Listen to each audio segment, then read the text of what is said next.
Well, I was born in London a long time ago. Always wanted to be an actor, always wanted to read the poem at school, play in the school play. My father didn't want me to be an actor for various reasons, but after the war, where I was served in the RAF for a while, I went to New York and I was able to go to drama school over there.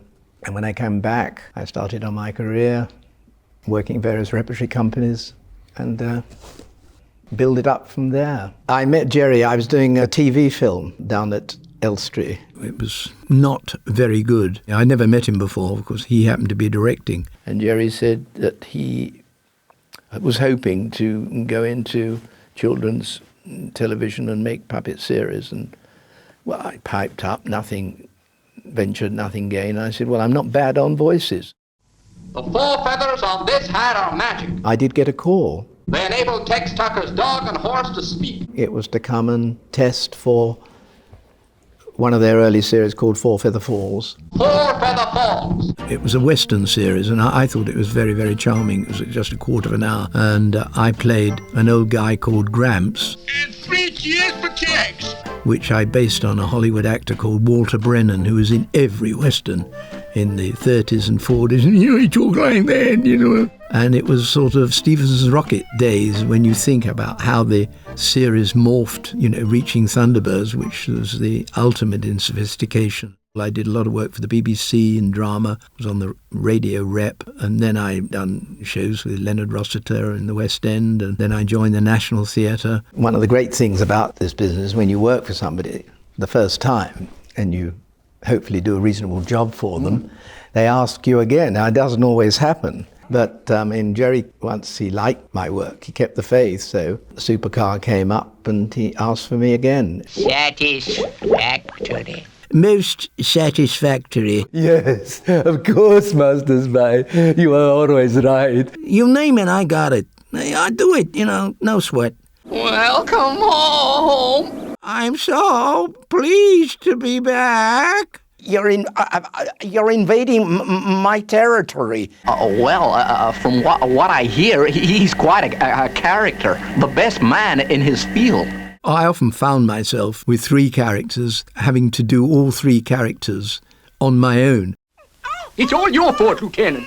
You had no right to let anyone, not even Steve or Commander Zero, have the key to this workshop. Gee, Professor, I was only obeying orders. I did Mitch the Monkey, and I actually went to the London Zoo. I must have been mad. I looked into this cage and the monkey looked at me, and we had a little chat.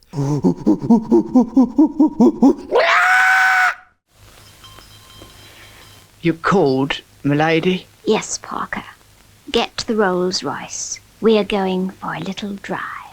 Parker was born in a pub restaurant in Cookham near the studio, and when Jerry suggested we go to lunch there, and he called the so-called wine waiter over, and he said, these are exact words, "Would you like to see the wine list, sir?"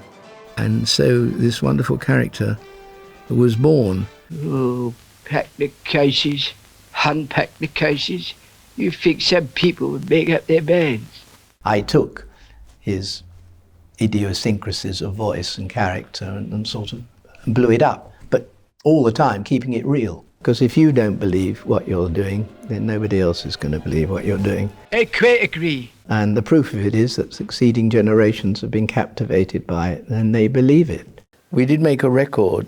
Da da da da da da da da da da. And Parker. Yes, m'lady. Wow. You've either got it or you haven't. I know that. I've got it. I'm not going to tell you.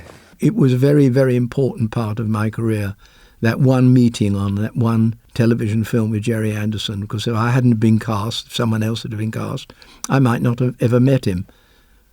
So, I shall be ever grateful to Jerry for that. He trusted me. So there we are. I've had a roller coaster ride, and I'm still at it, and I'm very grateful that I've been able to keep going for so long, and I'm still going. Could I say something to you, Parker? In your luggle, I'm very grateful to you for all the inspiration you've given me, And all the success I've been able to have in the voice field, it's all down to you, Cock. Goodbye.